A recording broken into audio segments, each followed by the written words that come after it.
Hi, dear listeners. This is Kate Riga. I'm here to make a quick pitch that you consider becoming a TPM Prime member. TPM has used the member model for over a decade now, and our loyal members are the only reason we've been able to weather the turbulence of the media landscape and avoid the fate that has befallen so many other independent outlets. For $70, you get no paywall, fewer ads, access to the Hive member forum, a members only newsletter, and more. For $140 a year, you get all of that, plus no ads at all.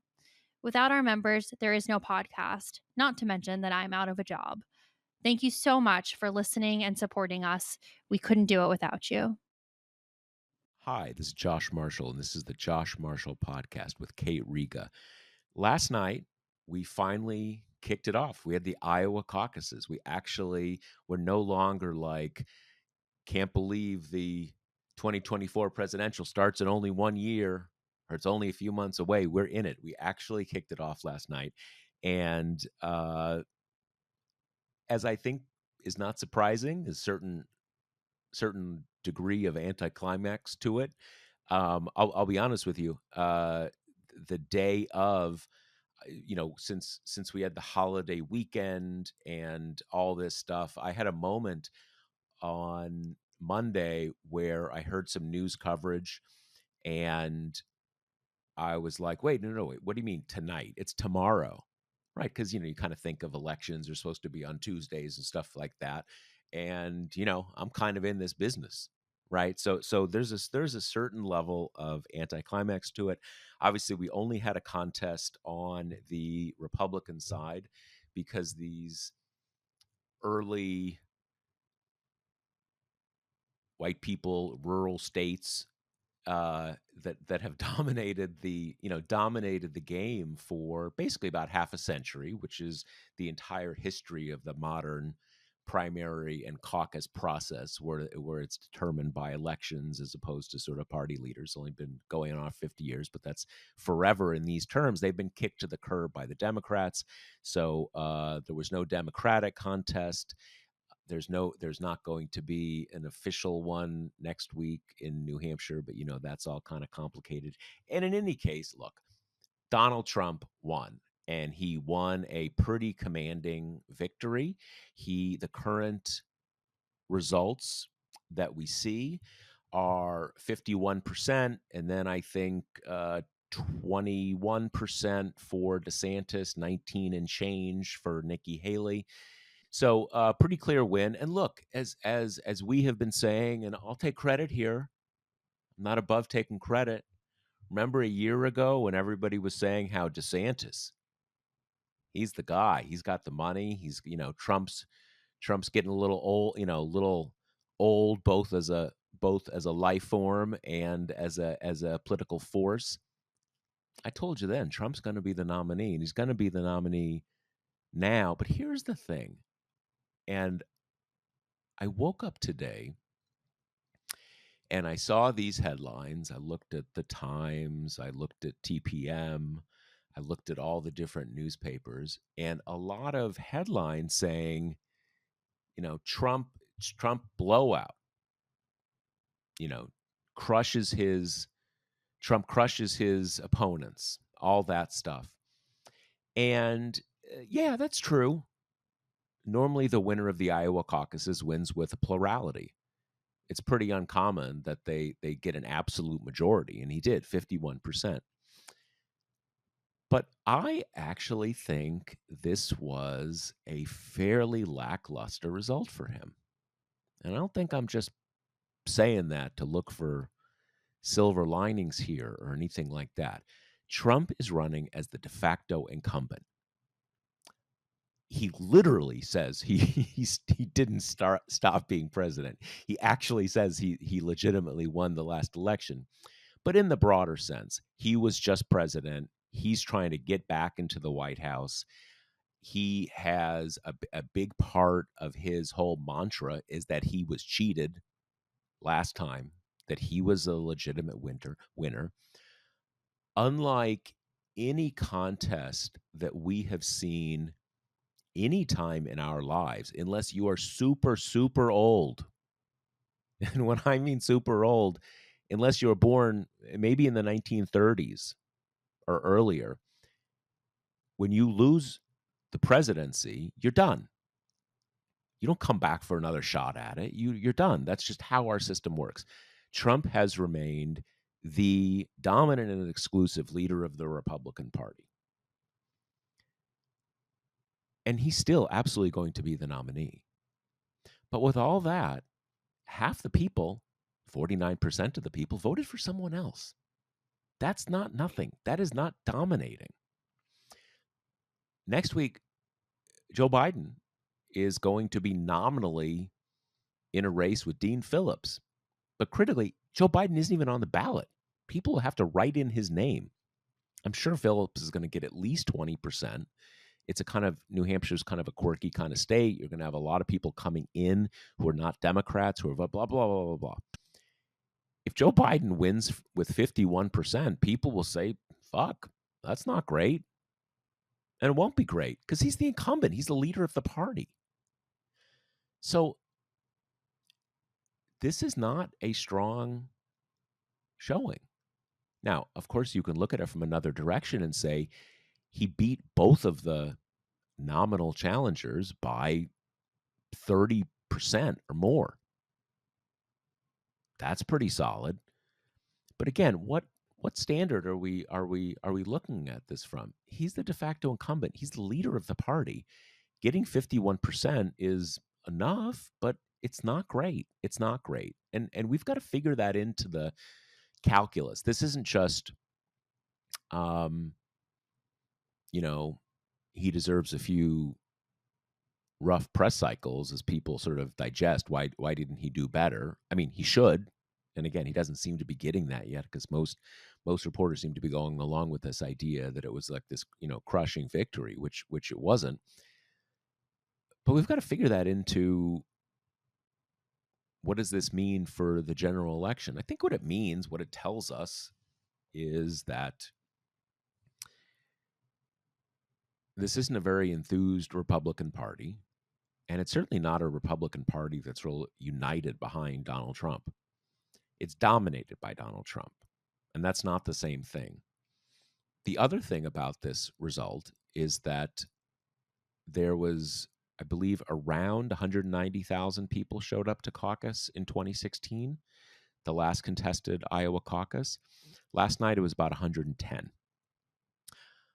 Now, it was very cold last night in Iowa, but it's as cold as fuck in Iowa. It always is. They're used to it. That's not that big a deal. The bigger deal is that if you are an Iowa Republican, you pretty much knew that Donald Trump was going to win the caucus, and you pretty much know he's going to be the nominee, and that's a major disincentive to showing up. So that's a lot of it right there. It was obviously very contested in 2016. But that's not the entire explanation. If a party is really gunned up and motivated and excited, that's another driver of turnout. And you didn't have that. And what I think this tells you is that this result is consistent with the elections that we have seen over the last year and a quarter, or something like that, in which Republicans have had not great turnout and also not great results. I mean, it's consistent with all this. It's consistent with losing a lot of by-elections. It's consistent with having meh turnout. So that's a little different than I would have figured. Generally speaking, when you have an election, when you have a primary, and you've got one guy who's like 55% and someone else is at like 15%, that 55% turns into 65% or 70%. It doesn't stay at 50. So that is something to keep in mind. So we're gonna get into looking over the entrails, maybe literally in this case, of the other challengers. We're going to look at the desiccated carcass of Ron DeSantis and Nikki Haley, and Vivek Ramaswamy, who dropped out last night, tree falling in a forest and all that, but he's out. So that, kind of tightens things a little bit. So let's get into it. Kate, second show of the year. What'd you think? What'd you make of last night? Yeah, so I kind of have ended up exactly where you did, and the 2 points you made were my personal biggest takeaways. It's like you say that Trump is running as an incumbent, right? That's like his whole, or he's doing this hybrid challenger incumbent thing where he gets all the benefits of incumbency except for, the built-in downsides, right? Which is that you're like directly accountable for kind of the state of America, no matter like how tenuous that connection is. Um, Easier for people to kind of critique a track record after you've already been president, et cetera, et cetera. But in every other way, he's running as an incumbent. And it is crazy that his two closest competitors each finished around 20% in these caucuses. And I think you can kind of process how crazy that is if the situation was reversed, if it was Biden and you had, Dean Phillips and like Marianne Williamson or whatever taking away 20% of his vote. That would be like blaring alarms, like Ross Perot would be being talked about incessantly. It'd be the kind of thing of people are unenthused about Biden. This is a crisis for his campaign. Like, look at all the interest in other people. And that doesn't translate to Trump because of the hat switching of the incumbent from challenger. So he gets kind of graded on a different curve. But I completely agree with you that, and I think it in some ways, like, to be fair to kind of reporters, the first blush reaction from last night was Trump won by a lot because that was the biggest question, right? If he didn't win by a lot, that would have been a huge deal and kind of upended all expectations and polling and would have had to completely rejigger how everyone's thinking about this campaign. Yeah, Um, and for clarity, it's not. And we both agree, it's not a game-changing result. It's not like we're thinking, "Wow, maybe it could be Ron, maybe it right. could be Nikki." It's just, and just to one other point, that we, in many ways, we already are having that conversation about Joe Biden. Oh, it's a divided party. Hmm. People are unenthused. They want someone else, and we haven't actually had that result. Right. But in this case, in any way, Yeah. So, and that was the first thing we were looking at last night, right? Like, if he only won by 15 points or something, that would have, I mean, that would have been a seismic effect throughout the political world. That didn't happen. So then that's kind of the first cut. The second cut is, okay, who comes in second? Because it's kind of like fantasy football politics at this point, but it like kind of sort of a little bit maybe matters in terms of if Haley had gotten second, there would be a universal call for DeSantis to drop out, like a universal impression that if you have any desire to kind of preserve your political future as a relatively young man in the game, you got to get out. There's no path for you.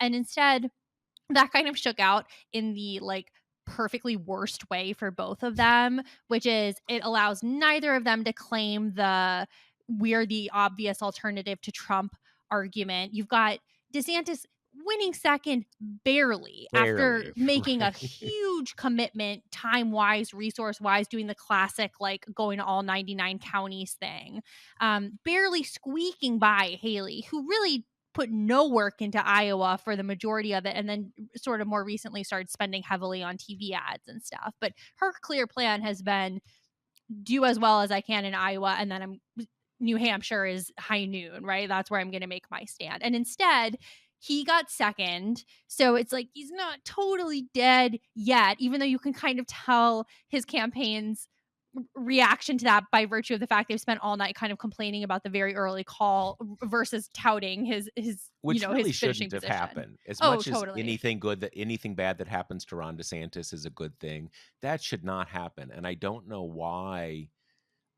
I'm unclear why the taboo on that was not honored last night. Yeah, because per AP's own kind of self-guidance, right? It's written in right there that they are supposed to have an eye to when the polls close, specifically to avoid dissuading voters from kind of predetermining what the outcome is. So that was very weird and did feel a little bit like the kind of mostly network and then AP, like, intra competition to be the first to call it trumped, like, doing what is best for election practices, particularly in a climate where a whole lot of people are pretty distrustful of both the media and election integrity. It felt like not the Yeah. best time to get a little loosey goosey and like see who can get the most eyeballs and page clicks, you know? So that gave DeSantis an overnight grievance, basically, and that was Exactly. about the best they could muster. Right. And then you had Haley, who I thought this was so funny. This was in her speech last night where she said, you know, Iowa has shown us conclusively that this is a two-person race, which is like a pretty funny thing for the person in Like, third place to say. But you know, for her part, you know, this didn't give DeSantis the kind of resounding win that he needed, and it didn't give Haley what would have been a pretty compelling data point in terms of look how much momentum I'm gaining, right? Like I've knocked off DeSantis. I am the Trump alternative. I'm strongly poised in New Hampshire. Like this is just kind of another feather in my cap. Instead, it was okay, like a close third, but third is third. You know, like there's only right, right. so worked up you can get about that.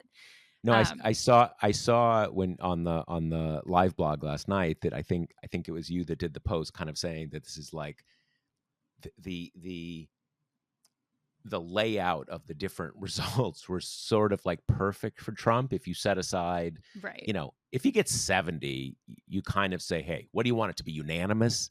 Yeah. Like 100% are for Trump. But as you say, each of them got, you know, neither of them, you know, if it had been 25 for Haley, 15 for DeSantis, you just say, dude, you staked everything on Iowa. And not only did you get crushed, you actually got crushed by the runner up. Like, dude, it's enough. Move along. But that both of them, it's sort of like when, I don't know, you text someone, or maybe you're uh you know, like a second date, and they text you back, but it's sort of like, had a great time, you know, sort of like not enough to be like crushing, but not much better, Exactly. you know.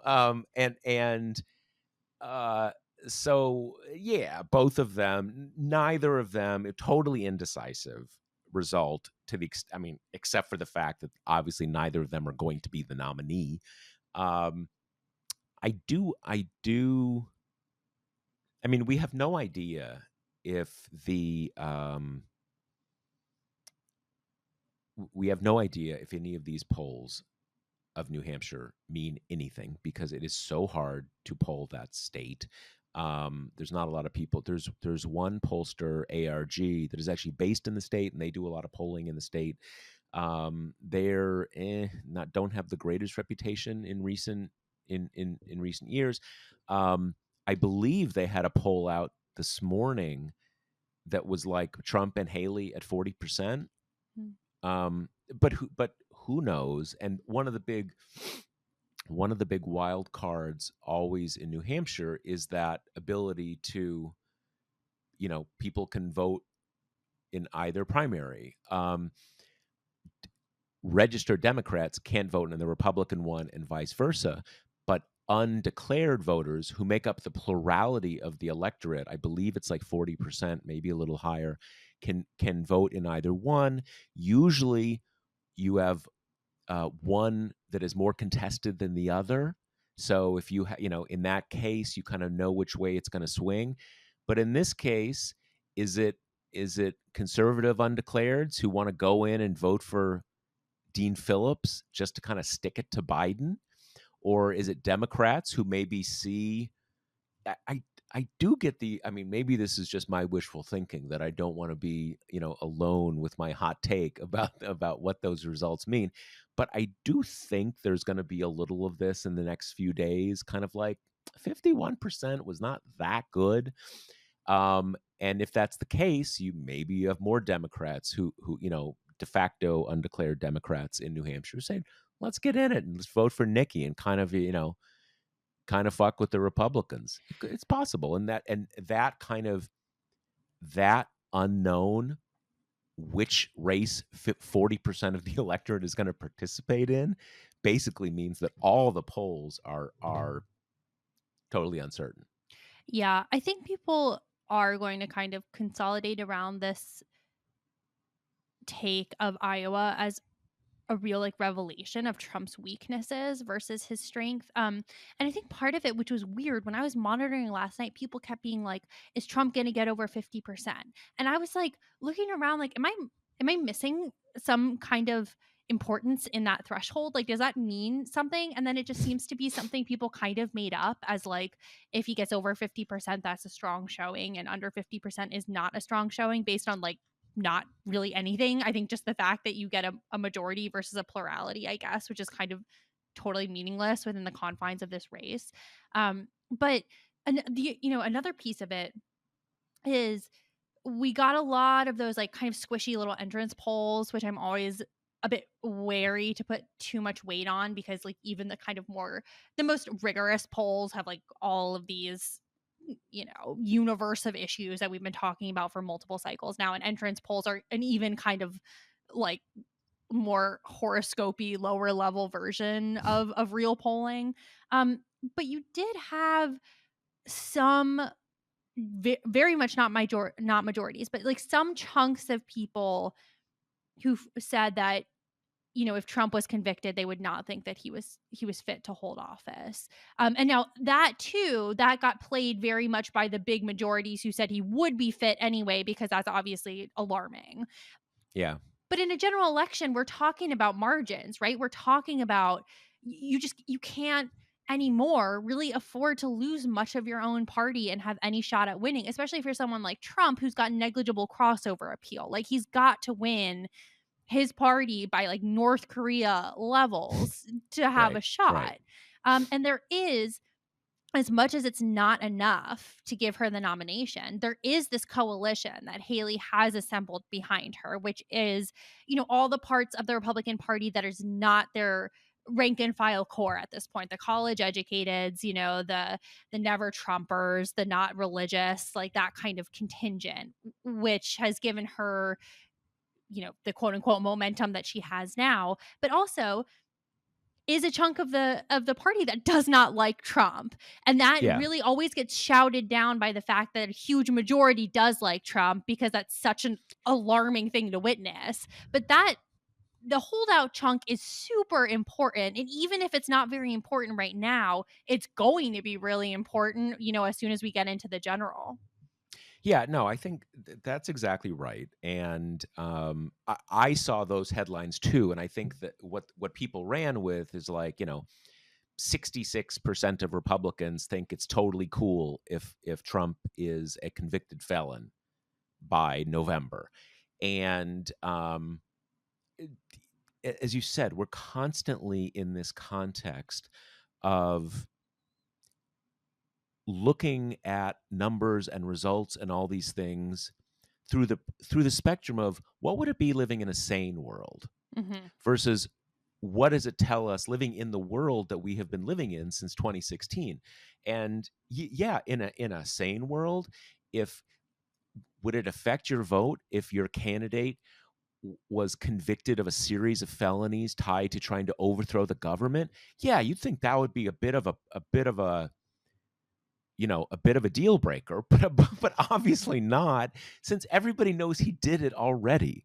And even I wouldn't, like, why does it matter? Since he obviously did it, is it really going to be a game changer if they find 12 randos who agree that he did it? He did it. So this isn't like when like Bill Cosby, who when I was a kid everybody loved Bill Cosby, like no one ever had a bad thing to say about Bill Cosby, like kind of America's dad kind of thing. Then when we find out he's a serial rapist, well, that kind of spoiled it a bit, right? I mean, but again, we know he did it. So why does it matter if, why does the conviction matter? But to your point, if 25% of Republicans think, yeah, that would be a deal color, well, you might as well not even hold the election. Because if that were true, and I don't think it is true, they'll come around. 25% of Republicans are not going to say, no, sorry, I'm voting for Joe Biden now. But it doesn't have to be 20%. if you have 5% of Republicans who say, I cannot vote for a convicted felon, and they vote for, whoever the heck No Labels comes up with, or RFK Jr., or just don't show up, that's a game changer. That's Biden wins then. So it doesn't, these things are significant, and what would be significant in insane world just doesn't matter. That doesn't Right. matter. So one thing I want to talk about is Trump gave like a brief little victory speech before he hopped on a plane to go to New York to go to his trial with E. Jean Carroll to see how much money he has to pay her for defaming her. He's like, Um, that was the last time I raped someone. It was a long time ago. right, Why are we exactly. still talking about it? Even when I was convicted of that, it was a year ago. Right, exactly. It's old Um, news. so his speech was so strange, I thought, and such a clear product of consultantry, because he went out there and immediately started off his speech with like acknowledgments, like the thank you to my family, my great wife Melania, which even, at that point I was like, what is this? I haven't heard him mention her since they were still like doing the stuff of they'd hold hands and then she would drop it as soon as they were like past the photographer kind of stuff.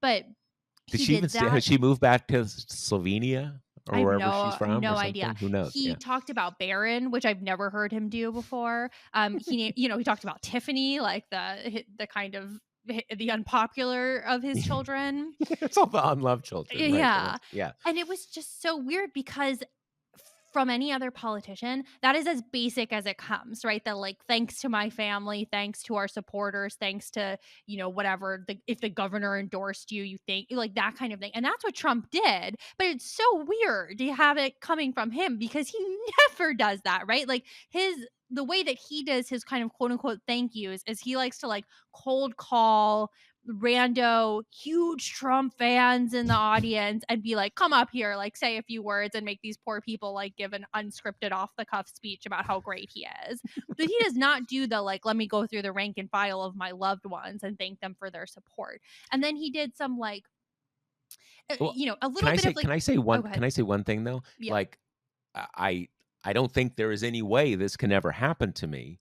But if I'm ever showing up at my rape trial, I'm not going to be name checking my wife. It's just Right. weird to like maybe don't mention your wife at this in Right this. before you're going to jet off to New York for this purpose. Yeah, but the when you said about he doesn't do that kind of normie thing, he's even made a brand out of it in as Right. much as he does those tweets where he'll say happy Thanksgiving, especially to the haters, like Right. the lovers Peter Strzok and his Right. lover hate all this.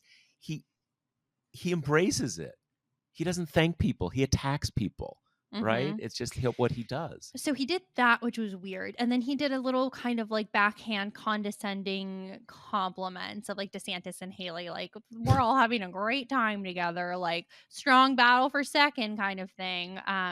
And went back to kind of being nice to Ramaswamy again after he did like some weird attacking of him. And then he did the whole like, this is about, now it's time to come together, like the unity candidate thing. And it's just all so obviously a product of the people around him being like, you need to be Normal. more normie and then you can win. But like if you come out here and do like you say the FBI lovers bit, the relitigation of 2020, the ballot in the suitcase, like all that stuff that he does where he just like throws out phrases that are meaningful to people who are kind of like tracking the conspiracy theories with the red thread, but the rest of us are like, literally, what are you talking about? And then like, gets onto water pressure and like windmills killing birds, and all of a sudden you've been there for 4 hours and you're like, what's going on? It was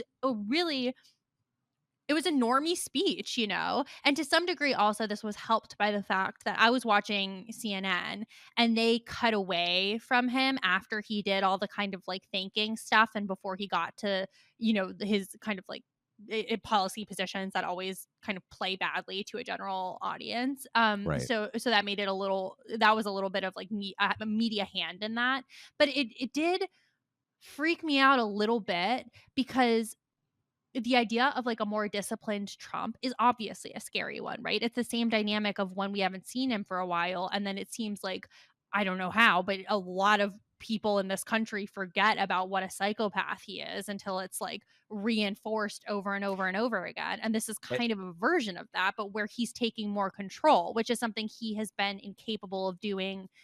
I mean, honestly, I still think he's probably incapable of doing this for any kind of sustained I period of think he is time, too. Yeah. but Yeah. even the one shot is a little bit like, "Oh, okay, well, we haven't seen that from him for a while." You know, he's been kind of, I think as he gets older and as he's not been surrounded by at least the trappings of the presidency, he's been letting loose even more than he was before, you know? Well, that was the thing is it's not just that we haven't seen it in a while, and one of our TPM alums, Benji Sarlin, who's now with Semaphore, he tweeted last night about that speech that because Trump did get after, I guess, after the cameras stopped the live feed, he did get into the windmills and the Mhm. and the 2020 and the suitcases and all this kind of stuff. And Benji noted that a lot of the AP, ABC, those kind of headlines were like, Trump after victory, let's come together and make and bring unity to America. That it also wasn't a great showing uh, for those headline writers. But the other thing is that it's not just, and this is something that I think is so key and does not get factored into a lot that is going on right now, a lot of press discussion and political discussion. It's not just that we haven't seen Trump in a long time, that most of the public hasn't had what we had when he was president, which is just 24/7. He's a lot crazier than he was then. Now, he may not be a worse person, he may not be a crazier person, but the stuff he says is way crazier than the stuff he said in 2016 or frankly any time during his presidency. It's stuff about, poisoning the blood of America. Um, he's gonna round up his opponents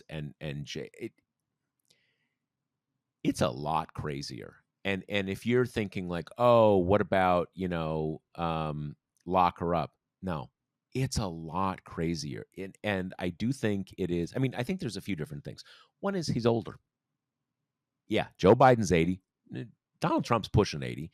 Trump's People get more. also it's a lot older. Like 2016 was almost 10 years ago. Yeah, yeah, yeah. No, and frankly, I I had gotten used to thinking like you see Joe Biden when he's sworn in with Barack Obama in 2008, he's an old version of a young guy.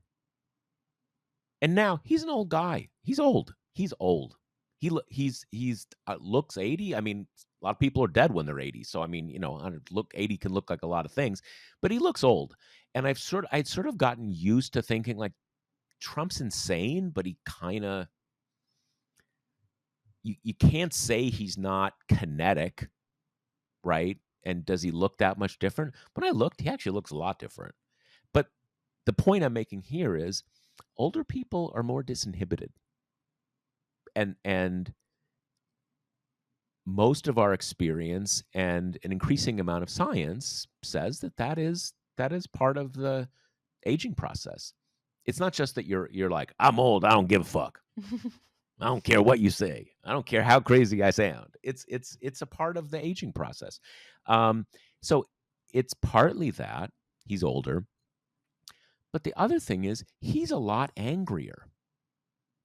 He was having a ton of fun in 2016. He was enjoying every goddamn day of it. You just go back to that. Yes, he said terrible things. Yes, he channeled this sort of like politics of aggression.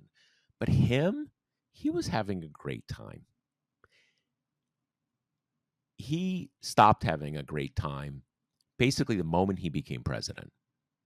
And then he's got these investigations, then he loses, he's got this endless string of ego injuries. Trump, I mean, this is something that doesn't get talked about enough because there are certainly all sorts of continuities to his politics. But man, he was having the time of his life in 2016. You think back to those debates, he's making these kind of like wisecracking remarks. He's kind of telling these innuendos about how big his dick is. He's kind of like slipping a shiv to like Jeb. And Jeb's like, you see Jeb. And I mean, remember that low energy remark, right? The origin story of low energy. When he just says, with Jeb Bush standing there, you know what they say about Jeb? He's got low energy.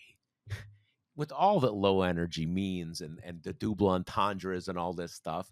And Jeb, you just see like the blood just just just drain from his face, where he knows his moment when he's in line to become president is all done. He was having a great time, but he was not angry. Not in the same way. He may have been characterologically angry, but he's having a great time. He's not having a great time. And he's angry. And he's angry because being president sucked.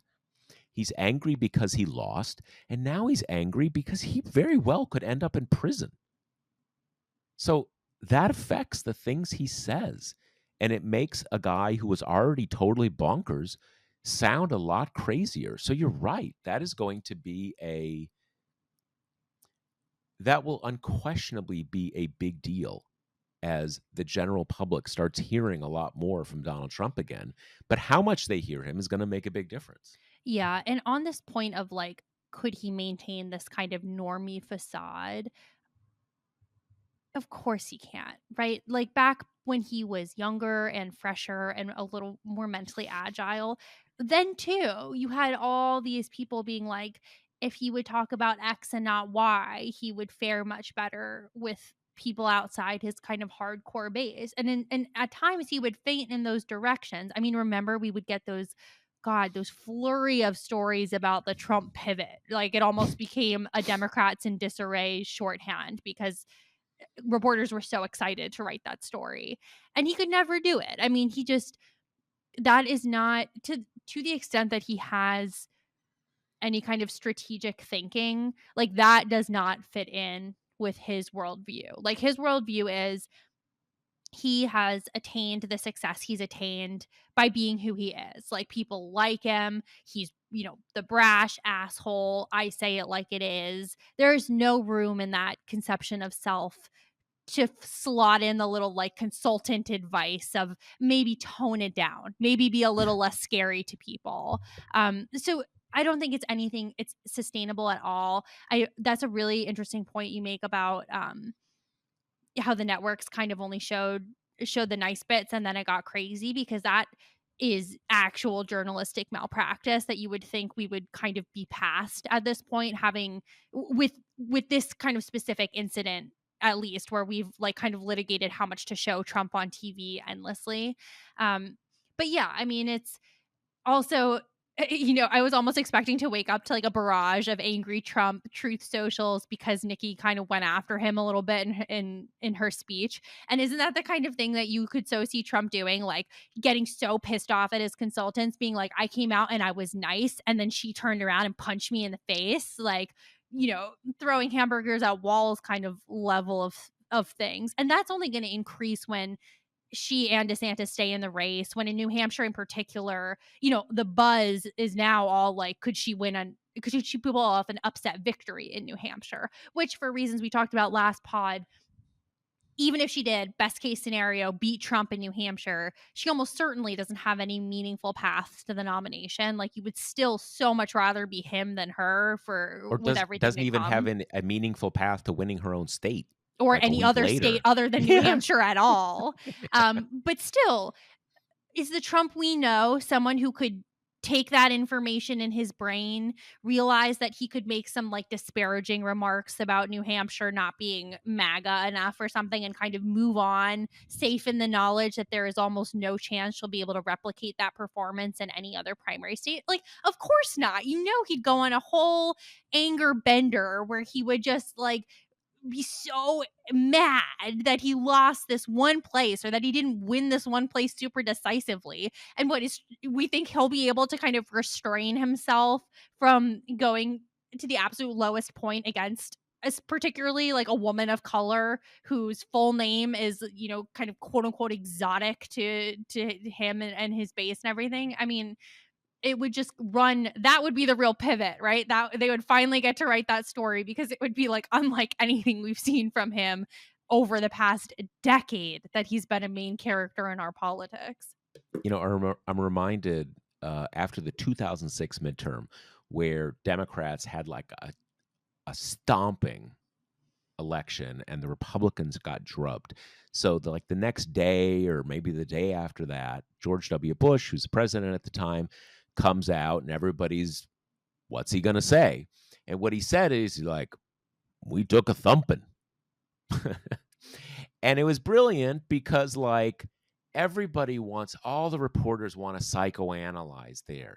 Is he going to make excuses? Is he going to pretend it wasn't that bad? Is he going to pretend it wasn't about him?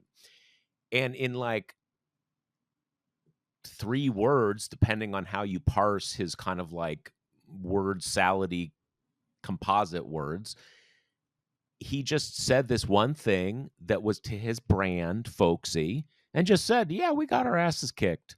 And everybody's like, "Oh, okay. I guess he said it. I don't know what I'm gonna write now. I can't psychoanalyze this. He just said we lost, and like, okay, I guess we lost." Can you imagine Trump? I mean, I'm not saying George W. Bush is brilliant, but he had his own brilliance. You don't serve 2 terms as president without having kind of a knack. And that was just totally disarmed it, you know, very, very good. You can't ever imagine Trump ever doing that, obviously. And here's the thing. It's not just that Trump characterologically cannot do that. The truth is, it is that crazy Trump that works for his base. It's not in spite of that. What they like is he's a crazy asshole. Hmm. And he doesn't care what you people in New York and DC and all the places where, you know, your fancy apartments in the city cost so much. He doesn't care what you think, and he's just saying fuck you constantly, and I love that. And you can come at that in different directions and say this is about deindustrialization or white backlash or and it's probably all of those things, but they love that. So the second you start seeing Trump saying like let's rise above, and Nikki Haley, it was hard fought race, but I respect what you've done, and let's pull. His people are gonna, dude, what's wrong with you? Yeah. It's the same thing that people keep making the same argument that the reason that DeSantis's thesis didn't work, like that I'm Trump without the baggage, is because he didn't really ever make the argument and certainly didn't make it consistently. And I think that's true. But I've always kind of thought that the basis of that argument is pretty flawed because I don't see any evidence that people want Trump without the baggage. Like, you'll get occasional responses from people who are like, I don't like the tweets and stuff. Trump But is the baggage. That's what they like, is the exactly. baggage. Yeah. Yeah, He's yeah. No, exciting, totally, right? totally. He's like Yes. upended the normal order of things. He like embarrassed reporters. Like, they like all that stuff. So, yeah, I mean it totally goes in line with what you're saying that a normie Trump, would he be more palatable to a general election audience? For sure. That is not who he is. That is some other kind of politician. And who knows what the future of that politician holds because they don't exist, you know? Or maybe they do, and that's Ron DeSantis. And we've kind of seen how that's gone for him so far. Well, yeah. Well, if you say like I'm Trump without the baggage, you're saying I am a 70-something obese man who really does not like immigration. I mean, that's Trump without the baggage. That really is. Because what else are you going to say? Like, well, and I really don't know about any other foreign policy issues. Right. Like you said something about Obamacare. I have no idea what that is. And on NATO, what's in it for me, and what is it? What do those letters stand for? That he is the baggage. He is aggression and fun. Yeah. And if you're at the combine on the weekend, right, kind of talking about wheat prices, what else do you got but aggression and fun? So Thank kind you of very much. looking forward now, we have New Hampshire next week. And like we said, that's the kind of drama there is that's where Haley is performing the best. It's the only place where Trump isn't polling ahead consistently by like 30 points.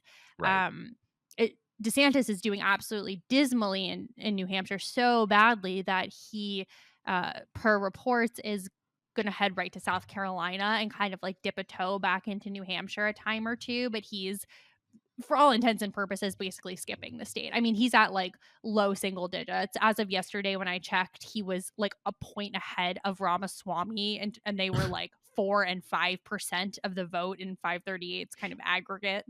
Has there been a poll after Christie dropped out? Because the last poll I saw was when Christie was still in, and that one was, or one of the polls had, Trump in the 30s or 40s, Haley 10 points back, and then Christie was at 10, and DeSantis was at 5. So that makes sense to go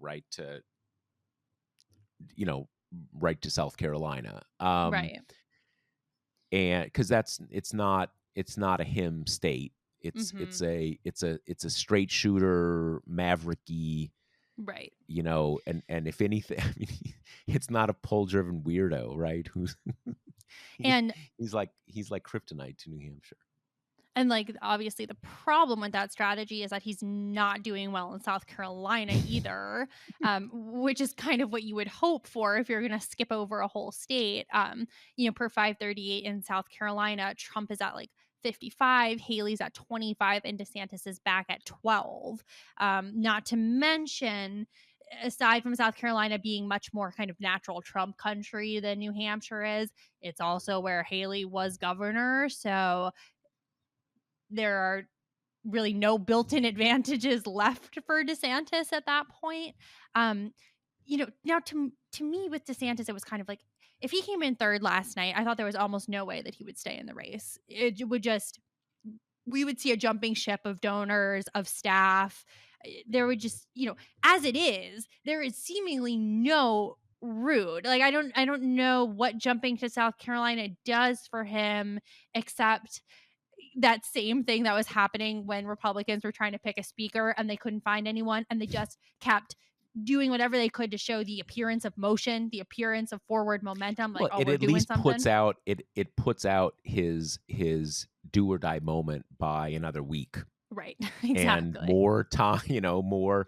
I mean, maybe Trump will die, or Yeah. maybe he'll be indicted again, or maybe who knows? Like it's at least, and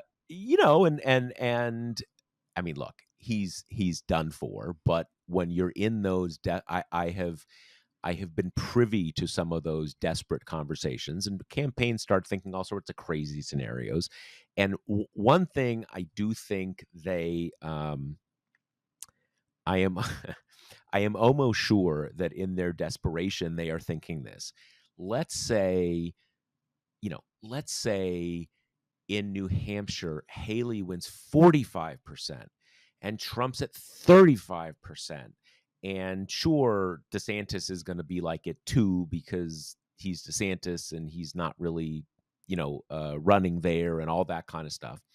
But then you say, then the DeSantis people can argue to the reporters, look, Trump's taken a fatal blow here, but we know Haley doesn't have the juice to get the job done. So this is a great result for Ron because now Trump is on the ropes, and I'm here as the logical person that it should come to. I mean, that's ridiculous, but e- people come up with a lot of ridiculous theories when they're in this situation. And I will say that it's at least valid to the extent that if Haley really did beat him in some meaningful way in New Hampshire, that would finally at least launch some, like, did we miss something here conversations. Did maybe Trump is not inevitable, and at that point, heck, maybe Asa Hutchinson gets back in. Did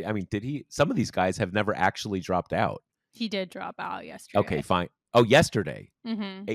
Okay, well, that's it. Yesterday, he only dropped out yesterday. I'm sure everybody listening to this podcast thought he dropped out 4 months ago. Yeah. Not getting diced out of the out of the out of the debates has been the Yeah. proxy for getting for dropping out. So we have had, the Iowa winnowing, right? Like Ramaswamy is out now, whatever small single digit polling he will get will all go to Trump. Asa's out. So, the three people who liked his kind of old school, upright, morally intact republicanism are going to be disappointed. I'm not sure who they'll vote for. But so now it's Trump, Haley, and DeSantis. Like that's all that's left. Haley is already kind of building on that totally bizarre speech thing. There are now two people in this race. Like when I first heard that line, I was like, who are you are you talking about Trump and DeSantis? Like I don't understand it. You just came in third. But she is starting to make moves to kind of try to shred up the narrative that it's like she and DeSantis are duking it out for second. That line was part of it. She said she's not doing any more debates if Trump isn't participating in them. So she is trying to position to take that mantle of like, I am the Trump alternative. And with New Hampshire, like at this moment, she has the stronger argument. Yeah, she's definitely got the stronger argument than DeSantis does. There's no question. So, that's kind of where we are now. The problem is it's just New Hampshire is going to be idiosyncratic. Like it'll probably be the site of the most primary excitement we're going to see the whole stretch in terms of because you genuinely don't know yeah what's going to happen. And the polls have been all over the place. Like I just, I pulled up the 538 tracker and the one you talked about that just came out that have them dead even 40 and 40. Right. That was from the 12th to the 15th. And then the one right before that, which is from Emerson College about a week prior to that, has Trump up 16 points from Haley. They're really like swinging all over the place. I've seen ones that have them tied, and I've seen ones where his lead looks more like Iowa. So it does feel very kind of unsettled there. But again, it's like kind of how we open this conversation. There are always these multiple lenses to look at these contests. And the first and most widespread lens is going to be, how did that specific contest go? Like how much did Trump beat these people by? And then the kind of knock on effect, the next lens you look it through is, okay, what next? And what's next is Haley's not going to have a path from there. If she does very well in New Hampshire, I think we can expect her to hang out for a lot longer. That'll probably give her a lot of money. She's already kind of well liked by the more Wall Streety types. So she'll probably have the staying the billionaires power. like her. The billionaires like her. And with money, you can run for forever. Like you don't even particularly need to do very well vote wise. So I think we could expect that. I think it will probably turn up the volume on DeSantis to get out, even though no one's expecting him to do well. But it's one thing to expect it. It's another to have a night where, say he finishes in like the low single digits. How in the world do you spin that as, it doesn't matter, right? I'm gonna bounce back in South Carolina with my distant third place finish, and then you'll see. Well, I think it's what you do is you're not even in the state, and you actually you to the extent that you comment about it in your rally in South Carolina, where you say New Hampshire sucks and who cares. And I actually think that if I'm recalling, and he's not the first one to have done this is what Joe Biden did in 2020, that he basically didn't show up in New Hampshire because he was going to get crushed, which he did. And he put the best face on it by on election night being at a rally in South Carolina and saying, "This is where it starts. This is where, this is where it starts." And he at least had, but to your point, he at least had the advantage that people did not think he was going to make it happen at that point. But it was at least true that everybody knew he would be much stronger in South Carolina. So the idea that he was saying, "I'm not, I haven't gotten started yet until we get to South Carolina," was very plausible because we knew he was going to do well there. We knew it wasn't a surprise that he did poorly in New Hampshire. But to your point, I mean, to the extent that DeSantis is going to be like, "Hey, it starts in New Hampshire," it's going to start with him getting like crucified, and Trump being at 55% and Haley being at 30% and his being at 9. So that just rings a little differently than what Biden had. Totally. And it was also a much easier argument for Biden/Democrats to make that, the South Carolina Democratic electorate does look very different than the New Hampshire and Iowa one. And that's because the Democratic base is not solely white people. So that is also going to be a harder, argument for DeSantis to kind of take a page out of that book. Because, I mean, in what way is South Carolina significantly different than Iowa, at least, right? I mean, they're both like very evangelical. There's a big, the Republican Party is like very, very MAGA there. I mean, it's Yep. not, it's a more homogenous party. So you don't get a state, you don't get the difference that you do for Democrats, which is like going from the all white little retail states to, states where there are actual black people there, which is the backbone of the Democratic Party.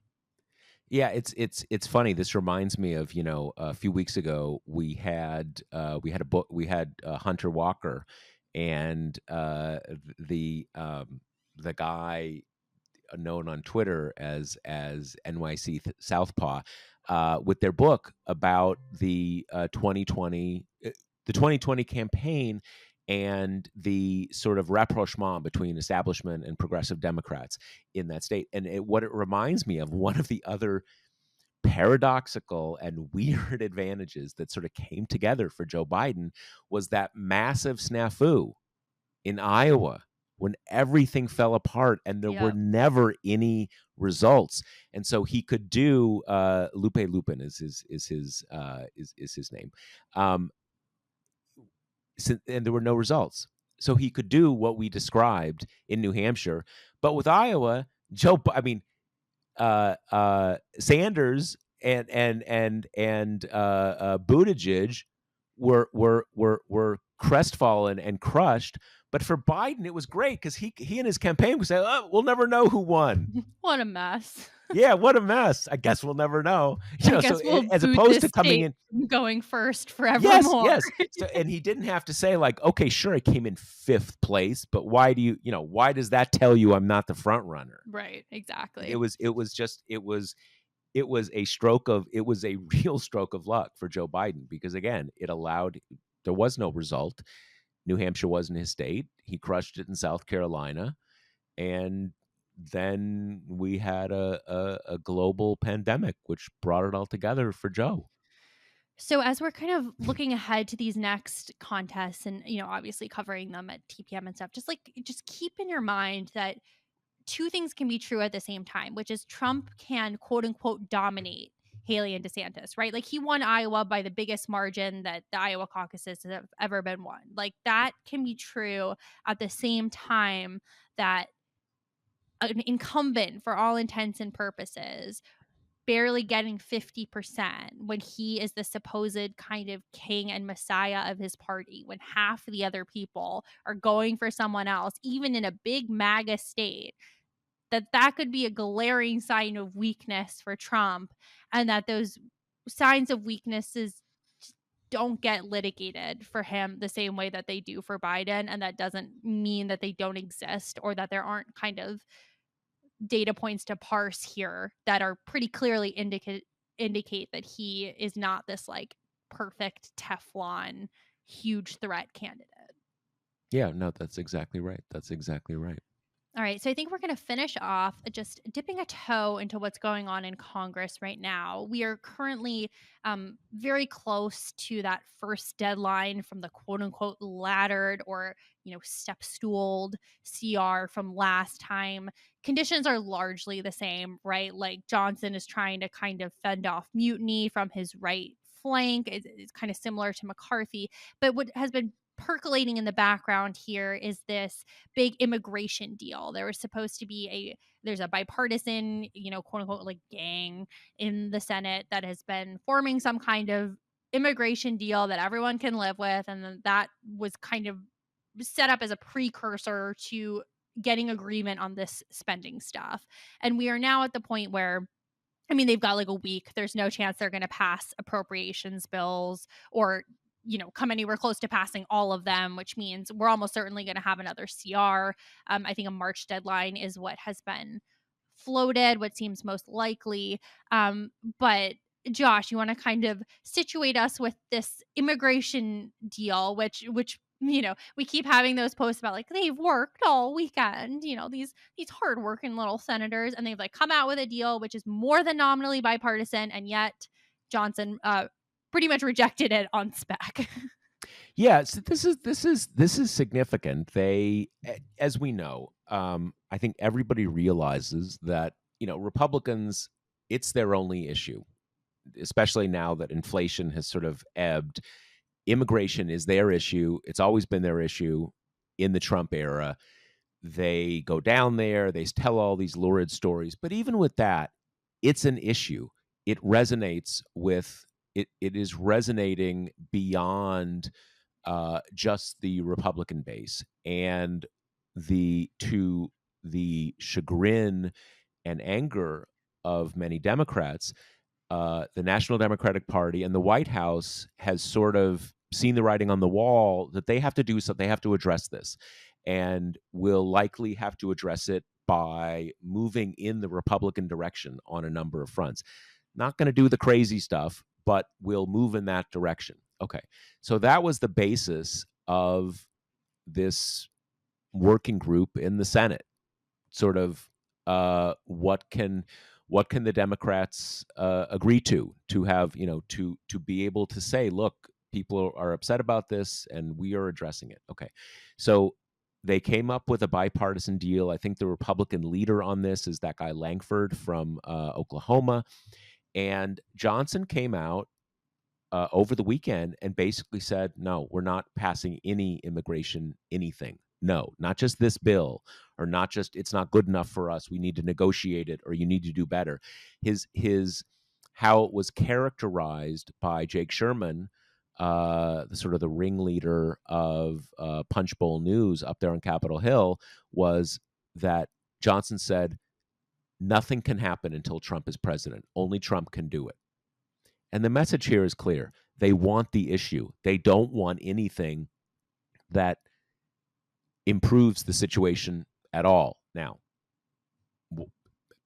many Democrats would say what you're talking about isn't an improvement at all, but we're talking about in a political context. They want the issue. They don't want to pass anything. They want to keep what they claim is a crisis. Now, this is not surprising at a basic level. I don't think anybody can look at what we have seen over the last few years. Look at what we have seen just in the last few weeks with these little barnstorming events they take down to the border. You don't imagine Jim Jordan and Ted Cruz saying, "It's terrible, Joe.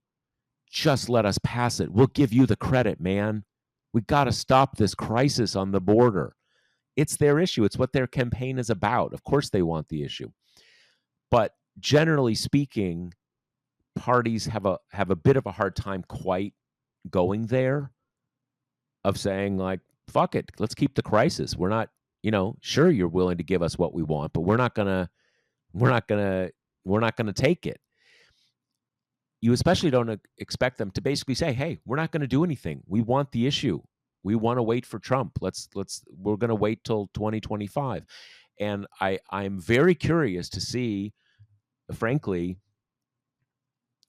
this is an opening for the Democrats to say, and really only Joe Biden can really say it, like, hey, we got to get something done about the border. And the Republicans are saying, no, we want to play politics. Now, is that going to make hardcore border militia freaks say, wow, guess Joe Biden's the guy who's going to get what I, well, of course not. But Joe Biden's not going to win the base of the Republican Party.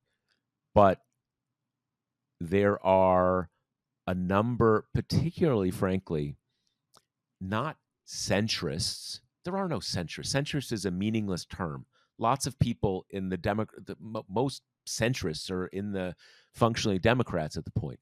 What you're really talking about are people who are only loosely connected to the political process, who aren't clearly Republicans or Democrats, and what by definition, they're the people who are up for grabs in election, which always creates this kind of paradoxical, weird thing, because like you think, who should we give the call to? Let's kind of do this election on the basis of people who know nothing about politics and only vaguely form their political opinions by things their kids are watching on TikTok. But this is the world we live in, okay? Those people, the immigration thing has some traction for them. So this is an opportunity. And one of the big things in politics is you need to have something to say, right? That when things fall apart on an issue is when one side can't even come up with something to say.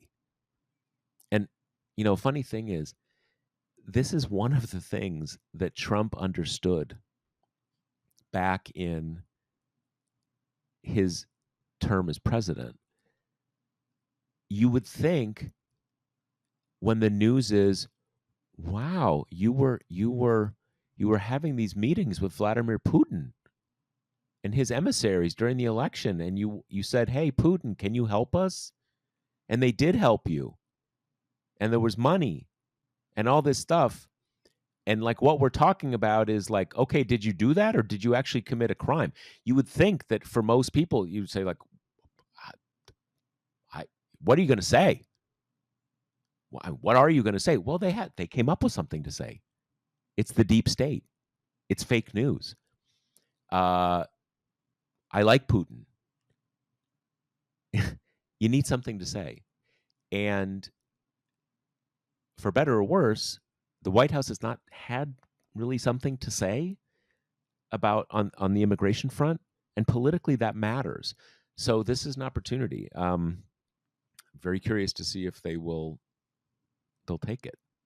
And no, just one last thing I want to add is on the CR side of this equation, our listeners will remember that the kind of draconian punishments written into the debt ceiling agreement to try to prevent this constant kicking of the appropriations cans down the road, those kick in at the end of April.